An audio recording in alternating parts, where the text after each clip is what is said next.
नमस्कार दोस्तों, TET classes with Sneha में आपका स्वागत है। दोस्तों, कैसे हैं आप लोग? उम्मीद करते हैं आप लोग अच्छे होंगे, बेहतर होंगे, शानदार होंगे और अपनी तैयारी भी बहुत बेहतरीन ढंग से कर रहे होंगे। दोस्तों, आज की इस क्लास में हम लोग सीडीपी के 60 क्वेश्चनों को सॉल्व करेंगे। 17 जनवरी 2022 के 30 प्रश्नों को इसमें शामिल किया गया है और इसके साथ ही साथ 11 जनवरी 2022 के भी 30 प्रश्नों को शामिल किया गया है। टोटल 60 प्रश्नों को इस क्लास में सॉल्व करेंगे दोस्तों। पेपर सेकेंड है, ऑनलाइन परीक्षा का प्रश्न पत्र है दोस्तों, और इसमें भाग फर्स्ट बाल विकास एवं शिक्षा शास्त्र के प्रश्नों को सॉल्व करेंगे। आइए शुरू करते हैं दोस्तों आज के इस क्लास के क्वेश्चन नंबर फर्स्ट से। क्वेश्चन नंबर फर्स्ट है दोस्तों, आपको फिल करना है यहाँ पे, उस विशिष्ट समय को कहा जाता है जब बच्चे उनके वातावरण में खास प्रकार से उद्दीपन के प्रति विशेष रूप से ग्रहण क्षम होते हैं। ऑप्शन पहला दिया गया संवेदनशील अवधि, ऑप्शन सेकंड है मुखर अवधि, थर्ड है नम्यता काल, फोर्थ है मानसिक अकर्मण्यता।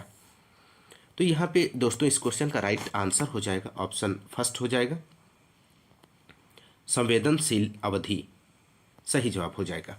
संवेदनशील अवधि उस विशिष्ट समय को कहा जाता है जब बच्चे उनके वातावरण में विशेष प्रकार से उद्दीपन के प्रति विशेष रूप से ग्रहण होते हैं। प्रारंभिक बाल्यावस्था एवं किशोरावस्था को अत्यधिक संवेदनशील अवस्था माना जाता है। संवेदनशील अवधि की कुछ निश्चित अवधि नहीं है, होती है, या कुछ माह तक भी हो सकती है अथवा कुछ वर्षों तक भी। तो ध्यान रखिएगा। अगला क्वेश्चन, क्वेश्चन नंबर सेकेंड, कथन ए दिया गया, बच्चों के विकास को प्रगति की दूसरे बच्चों से तुलना करके सही ढंग से, शुद्धता से, सटीकता से मापा जा सकता है। तर्क आर है, विकास का स्वरूप व अनुक्रम एवं विकास की गति सभी बच्चों के लिए सार्वभौमिक रूप से समान होती है। सही विकल्प चुनें। तो दोस्तों आपको इस क्वेश्चन का राइट आंसर का चयन करना है। तो यहाँ पे इस क्वेश्चन का राइट आंसर जो हो जाएगा ऑप्शन 4 हो जाएगा। ए और आर दोनों गलत हैं। बच्चों के विकास की प्रगति को दूसरे बच्चों से तुलना करके सही ढंग या शुद्धता से सटीक रूप से नहीं मापा जा सकता। विकास का स्वरूप, विकास की गति प्रत्येक बच्चे के लिए भिन्न भिन्न होगी। अतः अभिकथन ए तथा आर, तर्क आर दोनों गलत हैं। अगला क्वेश्चन, क्वेश्चन नंबर थर्ड है दोस्तों, बच्चों का द्वितीयक सामाजिकरण फिल करना है आपको, की अवस्था में प्रारंभ हो जाता है जब वह स्कूल जैसे औपचारिक संस्थानों में जाना शुरू कर देते हैं। तो राइट आंसर यहाँ पे हो जाएगा दोस्तों ऑप्शन सेकेंड, प्रारंभिक बाल्यावस्था। बच्चों का द्वितीयक सामाजिकरण प्रारंभिक बाल्यावस्था में प्रारंभ हो जाता है। इस अवस्था में बच्चे विद्यालय जैसे औपचारिक संस्थाओं में जाना प्रारंभ कर देते हैं, जहां वह अन्य समकक्षियों, अध्यापक आदि साथ विभिन्न क्रियाकलापों व गतिविधियों के माध्यम से क्रिया करते हैं। अगला क्वेश्चन, क्वेश्चन नंबर 4, किस चरण में बच्चे परिकल्पनात्मक कथनों पर काम कर पाते हैं, कथनों में तार्किक संबंध देख पाते हैं तथा अनुपात जैसी अमूर्त संरचनाओं को समझने में सक्षम होते हैं। तो राइट आंसर यहाँ पे हो जाएगा ऑप्शन 4, अमूर्त संक्रियात्मक अवस्था। अमूर्त संक्रियात्मक अवस्था में बच्चे परिकल्पनात्मक कथनों पर काम करने में सक्षम हो पाते हैं तथा कथनों में तार्किक संबंधों को देख पाते हैं, साथ ही अनुपात जैसी अमूर्त संरचनाओं को समझने में भी सक्षम होते हैं। अमूर्त संक्रियात्मक अवस्था जीन पियाजे के संज्ञानात्मक विकास सिद्धांत की अंतिम चरणीय अवस्था है। यह अवस्था 11 वर्ष से आरंभ होकर वयस्कावस्था तक चलायमान रहती है। तो ध्यान रखिएगा, 11 वर्ष से प्रारंभ होकर वयस्कावस्था तक चलायमान रहती है। अगला क्वेश्चन, क्वेश्चन नंबर 5 है, निम्नलिखित में से कौन जीन पियाजे के संज्ञानात्मक विकास के सिद्धांत की आलोचना है? आपको बताना है दिए गए ऑप्शंस में से। तो राइट आंसर यहाँ पे हो जाएगा ऑप्शन फर्स्ट, बच्चों का विकास उनके सामाजिक सांस्कृतिक संदर्भ पर निर्भर होता है। बच्चों का विकास उनके सामाजिक सांस्कृतिक संदर्भ पर निर्भर होता है। यह कथन जीन पियाजे के संज्ञानात्मक विकास सिद्धांत की आलोचना करता है। बच्चों के संज्ञानात्मक विकास के संबंध में सामाजिक सांस्कृतिक सिद्धांत का प्रतिपादन रूसी मनोवैज्ञानिक लेव वाइगोसेकी द्वारा किया गया। अगला क्वेश्चन, क्वेश्चन नंबर 6 है दोस्तों, जीन पियाजे और लेव वाइगोसेकी ने सीखने की समझ को फिल करना है, प्रक्रिया में स्थानांतरित किया जाता है। तो राइट आंसर यहाँ पे हो जाएगा, जीन पियाजे और लेव वाइगोसेकी ने सीखने की समझ को निष्क्रिय प्रक्रिया से सक्रिय प्रक्रिया में स्थानांतरित किया है। तो राइट आंसर सेकेंड हो जाएगा। अगला क्वेश्चन, क्वेश्चन नंबर 7 है दोस्तों, लियो वाइगोस्की के अनुसार सीखने का आधार क्या है? दिए गए ऑप्शंस में से आपको सही विकल्प का चयन करना है। तो राइट आंसर फर्स्ट हो जाएगा सामाजिक अंतःक्रिया। लियो वाइगोस्की के अनुसार सीखने का आधार परस्पर सामाजिक अंतःक्रिया है। वाइगोस्की ने शिक्षण एवं अधिगम के सामाजिक संदर्भ एवं सहयोग पर अत्यधिक बल दिया है। बच्चों के अधिगम को सुनिश्चित प्रदान करने के लिए वाइगोस्की ने सक्रिय सहभागिता के लिए आवश्यक व पर्याप्त अवसर प्रदान करने पर बल दिया है। अगला क्वेश्चन नंबर 8 है। लॉरेंस कोहलबर्ग द्वारा प्रतिपादित नैतिक विकास के किस स्तर पर व्यक्ति विश्वास रखते हैं कि समाज को अपने नियमों में समय के साथ बदलाव करने की जरूरत है? तो राइट आंसर हो जाएगा थर्ड ऑप्शन, सामाजिक क्रम नियंत्रण अभिविन्यास। लॉरेंस कोहलबर्ग द्वारा प्रतिपादित नैतिक विकास के सामाजिक क्रम नियंत्रण अभिविन्यास, सोशल ऑर्डर मेंटेनिंग ओरिएंटेशन नामक स्तर पर व्यक्ति विश्वास रखते हैं कि समाज को अपने नियमों में समय के साथ बदलाव करने की आवश्यकता होती है। अमेरिकी मनोवैज्ञानिक कोहलबर्ग का नैतिक विकास सिद्धांत एक प्रकार से पियाजे के नैतिक विकास सिद्धांत का संशोधित रूप है। कोहलबर्ग के अनुसार नैतिकता का कार्य विद्यार्थियों में सही व गलत के अंतर को स्पष्ट करना होता है। अगला क्वेश्चन नंबर 9 है दोस्तों। हावर्ड गार्डनर के बहुबुद्धि सिद्धांत के अनुसार निम्नलिखित में से कौन सा जोड़ा बुद्धि के प्रकार और अंत स्थित अनुपालन संभावना के अनुसार सही है? तो राइट आंसर यहां पे हो जाएगा दोस्तों इस प्रश्न के अंक प्रत्येक अभ्यर्थी को दिए गए हैं बोर्ड के द्वारा, तो यहाँ पे इस क्वेश्चन को हम स्किप कर रहे हैं। बढ़ते हैं अगले क्वेश्चन की ओर। क्वेश्चन नंबर जो है आपका 10 है। बाल केंद्रित शिक्षा में शिक्षक आपको बताना है दिए गए ऑप्शंस में से। तो दोस्तों यहाँ पे इस क्वेश्चन का राइट आंसर सेकेंड हो जाएगा। बच्चों व सीखने की प्रक्रिया को सामाजिक रचनावादी रूप में देखता है। बाल केंद्रित कक्षा में शिक्षक बच्चों व सीखने की प्रक्रिया के सामाजिक रचनावादी रूप में देखता है। बाल केंद्रित कक्ष में शिक्षण अधिगम की प्रत्येक गतिविधि का निर्माण विद्यार्थियों को केंद्र में रखकर निर्मित की जाती है। अगला क्वेश्चन नंबर 11 है दोस्तों। राष्ट्रीय शिक्षा नीति 2020 के अनुसार विद्यार्थियों का रिपोर्ट कार्ड जो अभिभावकों को दिया जाएगा वह इनमें से होगा किस पर होगा आधारित होगा? तो राइट आंसर यहाँ पे हो जाएगा ऑप्शन 4, विद्यार्थी की प्रगति व विशिष्टता को प्रतिबिंब करे। राष्ट्रीय शिक्षा नीति 2020 के अनुसार विद्यार्थियों का रिपोर्ट कार्ड जो अभिभावकों को दिया जाएगा वह विद्यार्थी की प्रगति व विशिष्टता को प्रतिबिंबित करेगा। राष्ट्रीय शिक्षा नीति 2020 विद्यार्थियों के चहुमुखी विकास को लक्षित करने के साथ साथ उनके कौशल विकास, प्रतिभा विकास, मातृभाषा में शिक्षा प्रदान करने आदि के अवसर प्रदान करती है। अगला क्वेश्चन दोस्तों क्वेश्चन नंबर 12 है।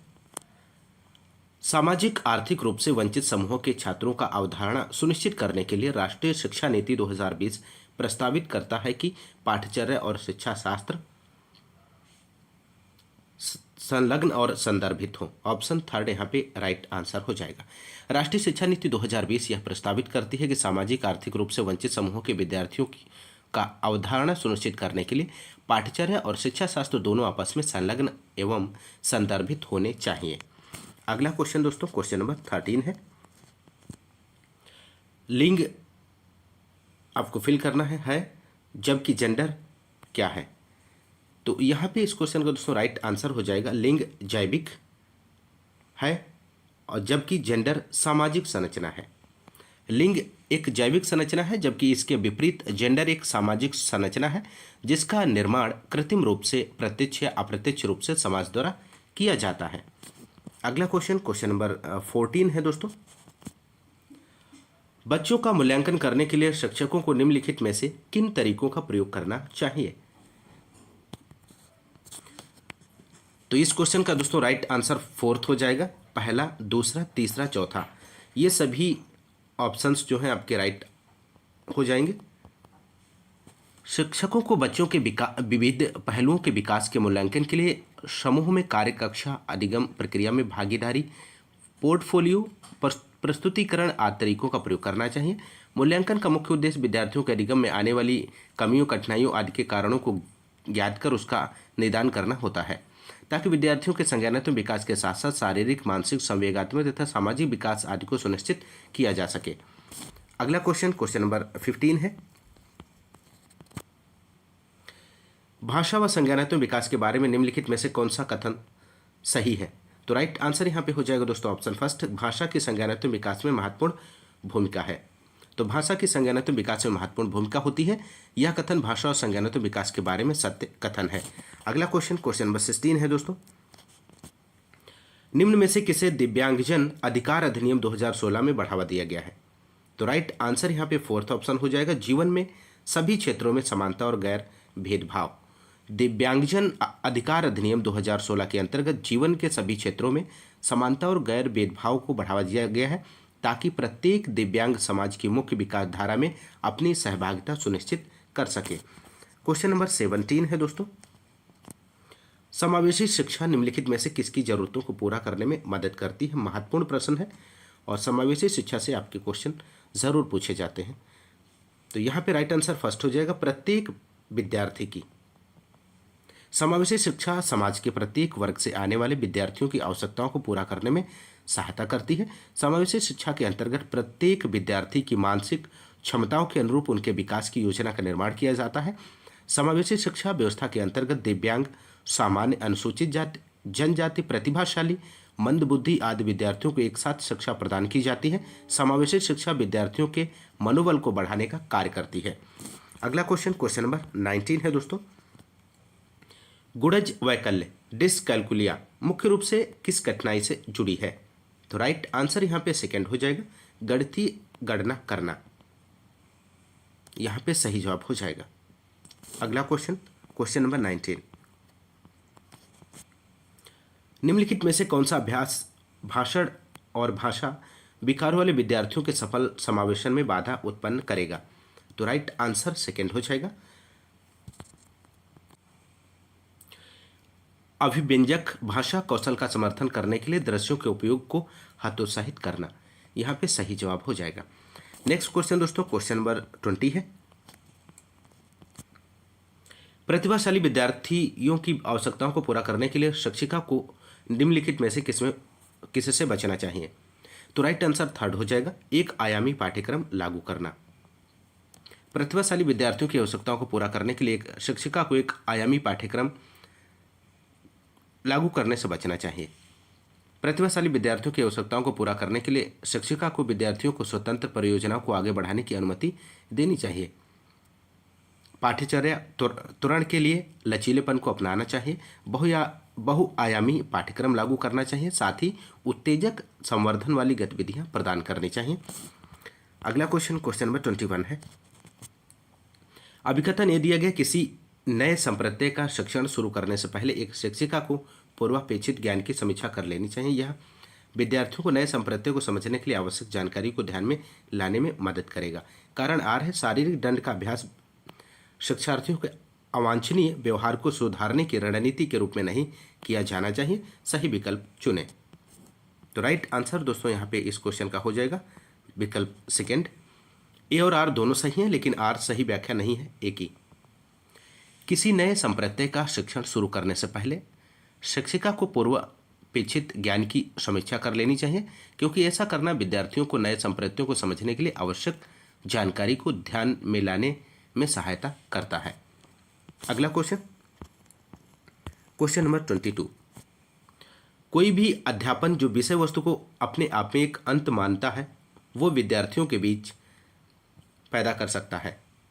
तो राइट आंसर 4 हो जाएगा, अन्वेषण के लिए प्रतिरोध, यहाँ पे सही जवाब हो जाएगा। कोई भी अध्यापन जो विषय वस्तु को अपने आप में एक अंत मानता है वो विद्यार्थियों के बीच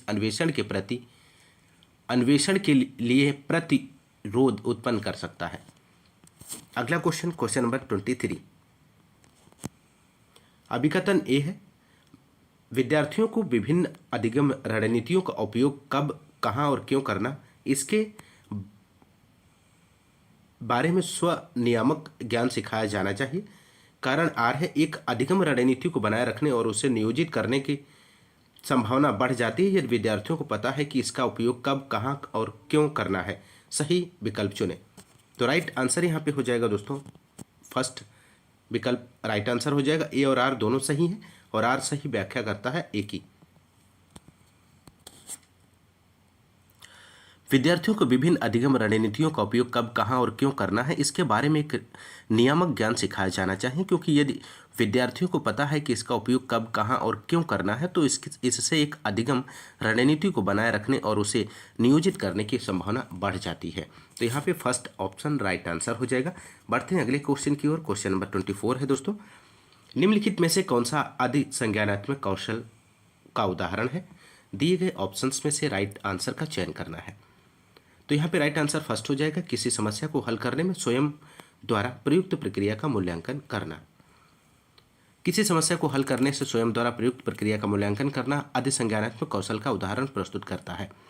आदि संज्ञान से अभिप्राय है संज्ञान के बारे में संज्ञान अथवा जानने के बारे में जानने से लिया जाता है। आदि संज्ञान मेटाकॉग्निशन पद के उद्भव का श्रेय जॉन फ्लेवेल्स को दिया जाता है। ध्यान रखिएगा, जॉन फ्लेवेल्स। अगला क्वेश्चन, क्वेश्चन नंबर 25। एक शिक्षिका अपने विद्यार्थियों के बीच प्रक्रियात्मक ज्ञान को सुसाध्य करना चाहती है। निम्नलिखित में से कौन सा प्रश्न इस उद्देश्य के लिए उपयुक्त है? तो राइट आंसर यहाँ पे फर्स्ट ऑप्शन हो जाएगा, ऑक्सीजन अपचयन समीकरण को कैसे हल करें। तो ऑक्सीकरण अपचयन समीकरण को कैसे हल करें, इस प्रकार का प्रश्न पूछकर शिक्षिका अपने विद्यार्थियों के मध्य प्रक्रियात्मक ज्ञान को सुसाध्य करना चाहती है। अगला क्वेश्चन, क्वेश्चन नंबर 26। विद्यार्थियों के लिए अधिगम को सार्थक बनाने के लिए एक शिक्षिका को निम्नलिखित में से क्या करना चाहिए? तो राइट आंसर दोस्तों यहाँ पे हो जाएगा इस क्वेश्चन का फोर्थ, अनुभवों पर चिंतन और मनन करने के अवसर प्रदान करने चाहिए। विद्यार्थियों के लिए अधिगम को सार्थक बनाने के लिए एक शिक्षिका को अनुभवों पर चिंतन और मनन करने के अवसर प्रदान करने चाहिए। इस प्रकार के अवसर प्रदान करके विद्यार्थियों को सक्रिय रूप से अधिगम प्रक्रिया में सम्मिलित किया जा सकता है। क्वेश्चन नंबर 27 है दोस्तों, जब एक विद्यार्थी किसी समस्या को हल करने में फंस गया था तो उसके शिक्षक ने उसे अपने विचार खुद से बात करने का सुझाव दिया। ऐसा करने के तुरंत बाद विद्यार्थी ने कहा, मुझे अब जवाब पता है। इस मामले में समस्या समाधान की किस रणनीति ने विद्यार्थी की मदद की? तो राइट आंसर यहाँ पे हो जाएगा दोस्तों ऑप्शन फोर्थ, मौखिकीकरण। यहाँ पे सही जवाब हो जाएगा। अगला क्वेश्चन, क्वेश्चन नंबर 28 है, भ्रांतियों के संदर्भ में निम्नलिखित में से कौन सा कथन सही नहीं है? दिए गए ऑप्शंस में से आपको बताना है। तो राइट आंसर यहाँ पे दोस्तों इस क्वेश्चन का हो जाएगा थर्ड ऑप्शन, यहाँ पे राइट आंसर हो जाएगा। भ्रांतियां स्पष्ट रूप से बच्चों की कुछ भी नई और उन्नत सीखने की अक्षमता को दर्शाती हैं। अगला क्वेश्चन, क्वेश्चन नंबर 29 है, निम्नलिखित में से कौन सा संवेग अधिगम को सकारात्मक रूप से प्रभावित करता है? तो राइट आंसर 4 हो जाएगा, आशा। आशा नामक संवेग अधिगम को सकारात्मक रूप से प्रभावित करता है, जबकि चिंता, नीरसता, भय, क्रोध संवेग अधिगम को नकारात्मक रूप से प्रभावित करते हैं। तो चिंता और भय, तो यहां पे इस क्वेश्चन का राइट आंसर जो होगा आशा हो जाएगा। अगला क्वेश्चन, क्वेश्चन नंबर 30 है, किसी कार्य में विफलता के लिए निम्नलिखित में से कौन से आरोपण में एक विद्यार्थी को भविष्य के प्रयासों के लिए प्रेरित करने की संभावना है? तो राइट आंसर सेकेंड हो जाएगा, मैंने इस बार पर्याप्त प्रयास नहीं किया, हालांकि मैं ऐसा करने में सक्षम हूं। तो सेकेंड यहां पे इस क्वेश्चन का राइट आंसर हो जाएगा। मैंने इस बार पर्याप्त प्रयास नहीं किया, हालांकि मैं ऐसा करने में सक्षम हूं। इस प्रकार का आरोपण किसी कार्य में विफलता के पश्चात भी एक विद्यार्थी को भविष्य के प्रयासों के लिए प्रेरित करने की संभावना को दर्शाता है। अगला क्वेश्चन, और 11 जनवरी 2022 के अब क्वेश्चन आगे देखेंगे दोस्तों। क्वेश्चन नंबर फर्स्ट है, निम्नलिखित में से कौन सा उदाहरण विकास के समीप दूरी विमुखी अधोगामी सिद्धांत को दर्शाता है? तो राइट आंसर यहां पे दोस्तों हो जाएगा इस क्वेश्चन का,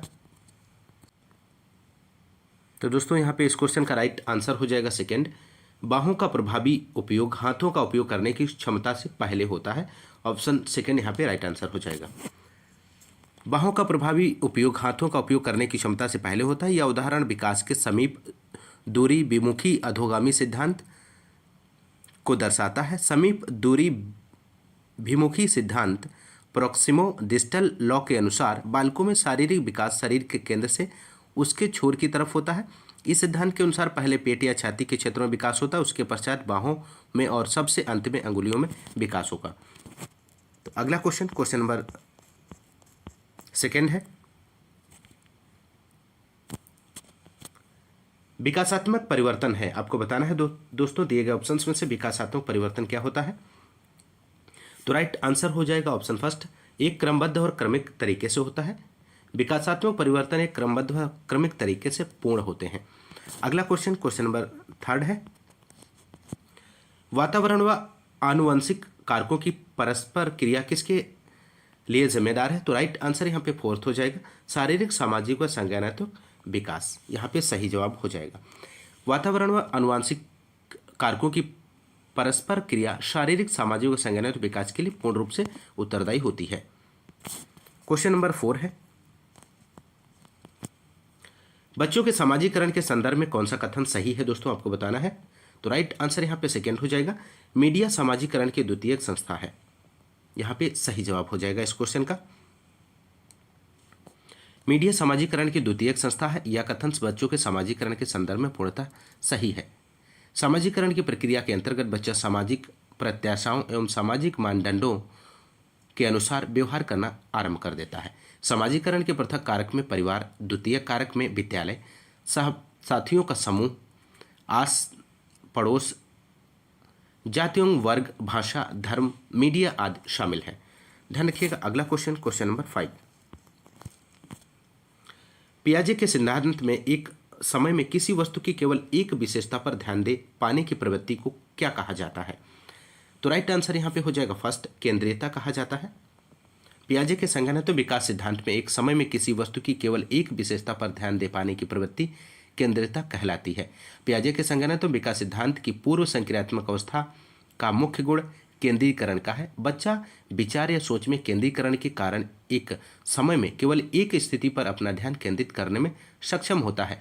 बच्चा अपनी सोच या विचार की दिशा को परिवर्तित करने में अक्षम होता है। सरल शब्दों में बच्चों के चिंतन में पलटावी गुण, ट्रेट ऑफ रिवर्सिबिलिटी का अभाव होता है। ध्यान रखिएगा। अगला क्वेश्चन नंबर 6 है, निम्नलिखित में से कौन सा मिलान पियाजे के संज्ञानात्मक चरण और उसको परिभाषित करने वाली विशेषता को सही ढंग से दर्शाता है।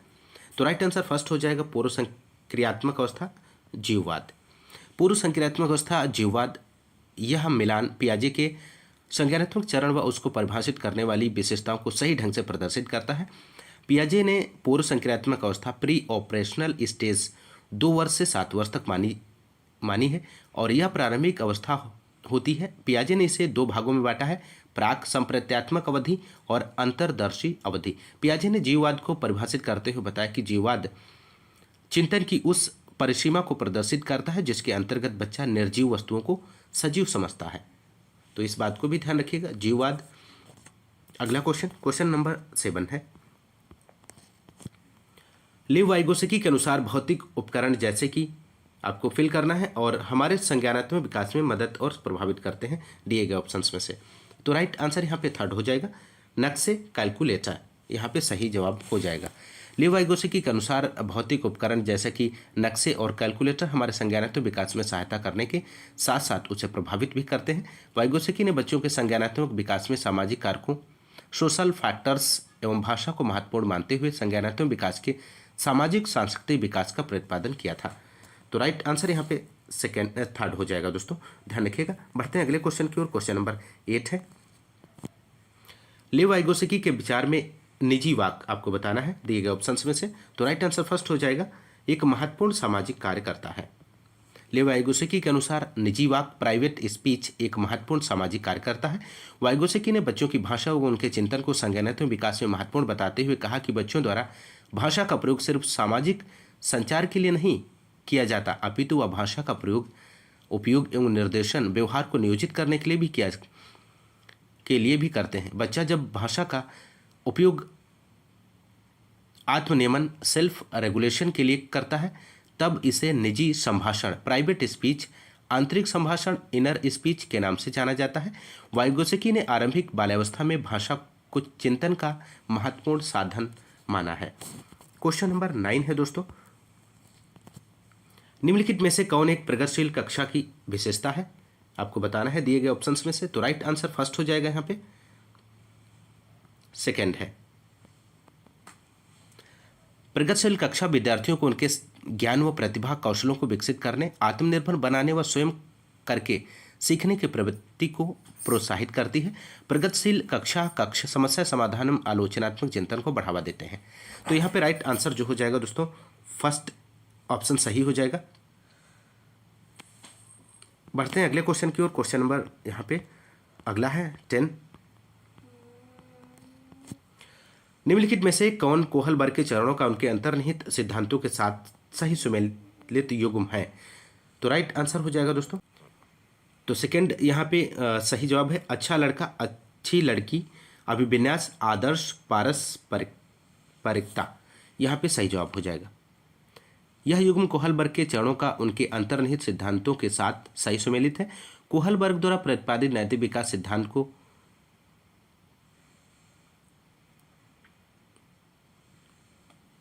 तो यहाँ पे सेकंड ऑप्शन यहाँ पे सही जवाब हो जाएगा दोस्तों। बढ़ते हैं अगले क्वेश्चन की ओर। क्वेश्चन नंबर 11 है।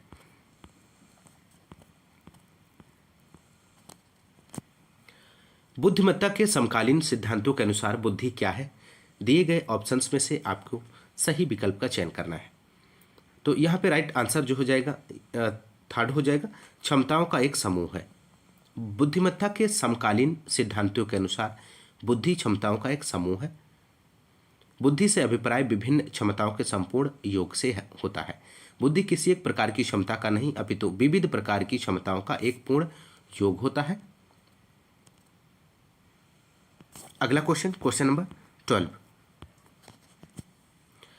शिक्षकों को महिलाओं और पुरुषों की गैर परस्परवादी जेंडर भूमिकाओं पर चर्चा करनी चाहिए ताकि जेंडर रूढ़िबद्धता को चुनौती मिले। ऑप्शन सेकंड यहाँ पे राइट आंसर हो जाएगा। अगला क्वेश्चन नंबर 13 है दोस्तों। अभिकथन ए दिया गया है, शिक्षिका को बच्चों को व्यक्तिगत रूप से काम करने के लिए प्रोत्साहित करना चाहिए व सहयोग से हतोत्साहित करना चाहिए। कारण आर दिया गया है, विविध शिक्षार्थियों वाली कक्षा में सहयोग एक अत्यधिक अप्रभावी रणनीति है। सही विकल्प चुने। तो यहाँ पे दोस्तों इस क्वेश्चन का राइट आंसर हो जाएगा ऑप्शन 4।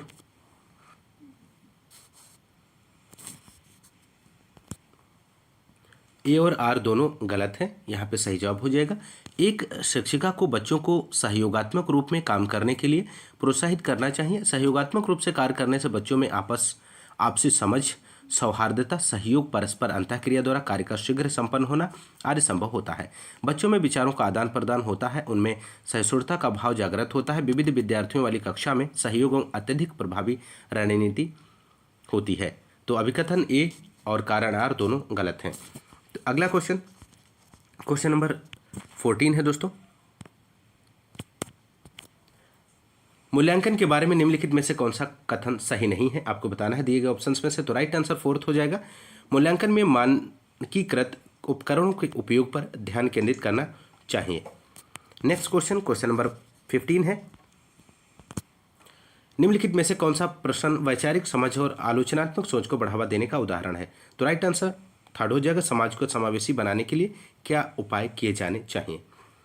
नेक्स्ट क्वेश्चन नंबर 16 है दोस्तों। समावेशन को बढ़ावा देने के लिए क्या आवश्यक है? तो राइट आंसर यहां पे हो जाएगा फर्स्ट, पहला और दूसरा, लचीला पाठ्यक्रम और गम्य इमारतें। समावेशन को बढ़ावा देने के लिए लचीला पाठ्यक्रम, गम्य इमारतें, विद्यार्थियों के प्रति माता पिता व अभिभावकों, शिक्षकों आदि की संवेदनशीलता व देखभाल आवश्यक है। समावेशन से अभिप्राय उस प्रक्रिया से किया जाता है जिसके अंतर्गत शारीरिक, संवेगात्मक, संज्ञानात्मक अधिगम की आवश्यकताओं को पूरा करने के लिए संसाधनों को विस्तारित किया जाता है। एक समावेशी कक्ष बहुलता व विविधता को प्रोत्साहन प्रदान करता है। तो फर्स्ट ऑप्शन यहाँ पे सही जवाब हो जाएगा। अगला क्वेश्चन, क्वेश्चन नंबर 17 है, दोहराव और बार बार किए जाने वाला व्यवहार निम्नलिखित में से किसकी विशेषता है? तो राइट आंसर फर्स्ट हो जाएगा स्वालीनता है।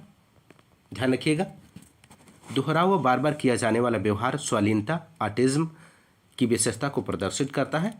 और ऑटिज्म मस्तिष्क संबंधित एक विकार है। इसके प्रमुख लक्षणों में दोहराव, किसी कार्य या व्यवहार को बार बार करना, अटक अटक कर बात करना, नाम पुकारने पर प्रतिक्रिया न देना, असामान्य रूप से अपने शरीर या अंगुलियों या हाथों को हिलाना आदि शामिल है। ध्यान रखिएगा, महत्वपूर्ण प्रश्न है। अगला क्वेश्चन, क्वेश्चन नंबर 18, निम्नलिखित में से कौन सा विकल्प उन विद्यार्थियों के समावेशन में मदद करेंगे जिन्हें ध्यान न्यूनता अतिक्रियाशीलता विकार है? तो राइट आंसर फर्स्ट हो जाएगा कार्यों को छोटे प्रबंधनीय भागों में तोड़ना। अगला क्वेश्चन, क्वेश्चन नंबर 19 है, उन विद्यार्थियों के सफल समावेशन के लिए जो आर्थिक रूप से कमजोर वर्ग से हैं, एक शिक्षक को क्या करना चाहिए? तो यहां पे इस क्वेश्चन का दोस्तों राइट आंसर हो जाएगा ऑप्शन थर्ड, उनकी सामाजिक आर्थिक पृष्ठभूमि का सम्मान करके उन्हें स्वीकार करना चाहिए। तीसरा क्वेश्चन का आंसर जो है राइट आंसर हो जाएगा। अगला क्वेश्चन, क्वेश्चन नंबर 20, निम्नलिखित में से कौन सा विकल्प दी गई विशिष्ट अधिगम वरीयता वाले विद्यार्थियों के समावेशन हेतु यथोचित समायोजन रणनीति का सही युग्म है? तो राइट आंसर फोर्थ हो जाएगा, दृश्य विषय वस्तु को व्यवस्थित करने के लिए मानचित्र और प्रवाह चार्ट का उपयोग करना। क्वेश्चन नंबर 21 है, अभिकथन ए दिया गया है, अधिगम में बच्चों द्वारा देखे और अनुभव किए गए तथ्यों के बीच संबंध स्थापित करने की प्रक्रिया शामिल है। कारण आर है, बच्चे रेखीय तरीके से सीखते हैं ना कि चक्रीय तरीके से। सही विकल्प चुने। तो राइट आंसर यहाँ पे थर्ड ऑप्शन हो जाएगा दोस्तों, ए सही है लेकिन आर गलत है। अधिगम में बच्चों द्वारा देखे और अनुभव किए गए तथ्यों के बीच संबंध स्थापित करने की प्रक्रिया शामिल होती है। इस प्रकार की अधिगम प्रक्रिया के द्वारा विद्यार्थी रुचिपूर्ण ढंग से शीघ्र सीखते हैं व दीर्घ अवधि के लिए स्मरण रखते हैं। साथ ही बच्चे क्रमिक या रेखीय रूप से न सीखकर चक्रीय तरीके से सीखते हैं। तो यहाँ पे जो अभिकथन ए सही है, आर गलत है। अगला क्वेश्चन, क्वेश्चन नंबर 22 है, राष्ट्रीय शिक्षा नीति 2020 निम्नलिखित में से किसको प्रस्तावित नहीं करती है? आपको बताना है दोस्तों। तो यहाँ पे इस क्वेश्चन का दोस्तों राइट आंसर हो जाएगा फर्स्ट, सेकेंड और फोर्थ। सेकेंड और फोर्थ यहाँ पे ऑप्शन सही जवाब हो जाएगा। राष्ट्रीय शिक्षा नीति 2020 विषय वस्तु के बढ़ोतरी व मानकीकृत पाठ्यचर्या, शिक्षा शास्त्र और मूल्यांकन को प्रस्तावित नहीं करती है। राष्ट्रीय शिक्षा नीति 2020 का प्रारूप डॉक्टर के कस्तूरी रंगन की अध्यक्षता में तैयार किया गया है। ध्यान रखिएगा, इस शिक्षा नीति का उद्देश्य भारत में शिक्षा नीति को उत्कृष्ट बनाना व भारत को विश्व में वैश्विक ज्ञान महाशक्ति के रूप में स्थापित करना है। तो यहाँ पे इस क्वेश्चन का राइट आंसर फर्स्ट हो जाएगा। बढ़ते हैं अगले क्वेश्चन की ओर। क्वेश्चन नंबर 23 है दोस्तों, निम्नलिखित में से कौन सा विकल्प विद्यार्थियों के चिंतन को सुसाध नहीं करता है? तो राइट आंसर यहाँ पे हो जाएगा सेकेंड, समझने के बजाय रटने की ओर लक्ष्य करना। यहाँ पे सही जवाब हो जाएगा, समझने के बजाय रटने की ओर लक्ष्य करना विद्यार्थियों के चिंतन को सुसाध्य नहीं करता है। विद्यार्थियों के चिंतन को सुसाध्य करने के लिए उन्हें अधिगम के हस्तांतरण पर आधारित गतिविधियां करने देनी चाहिए तथा उनके पूर्व ज्ञान को स्वनियमन और चिंतनशील अवसरों व नई जानकारी आदि के साथ संबंधित करना चाहिए। अगला क्वेश्चन, क्वेश्चन नंबर 24 है, आपको फिल करना है दोस्तों। यहाँ पे वातावरण की स्थापना विद्यालय में अधिगम का एक अनिवार्य हिस्सा है। तो सहयोगात्मक और सकारात्मक वातावरण की स्थापना विद्यालयों में अधिगम का एक अनिवार्य हिस्सा होता है। सहयोगात्मक और सकारात्मक वातावरण में बच्चे शीघ्रता व रुचिपूर्ण ढंग से अधिगम प्रक्रिया में भागीदारी करते हैं। तो राइट आंसर ऑप्शन फर्स्ट हो जाएगा। क्वेश्चन नंबर 25 है दोस्तों, संप्रत्यों की प्रस्तुति का क्रम क्या होना चाहिए? तो संप्रत्यों की प्रस्तुति का क्रम सरल से जटिल की तरफ होना चाहिए। तो राइट आंसर यहाँ पे हो जाएगा फोर्थ। क्वेश्चन नंबर 26, निम्न में से कौन सा विद्यार्थियों के समस्या समाधान कौशलों को सुसाध्य करता है? तो राइट आंसर हो जाएगा फर्स्ट, समरूपक चिंतन। समरूपक चिंतन यहाँ पे राइट आंसर हो जाएगा। संप्रत्यों की प्रस्तुति का क्रम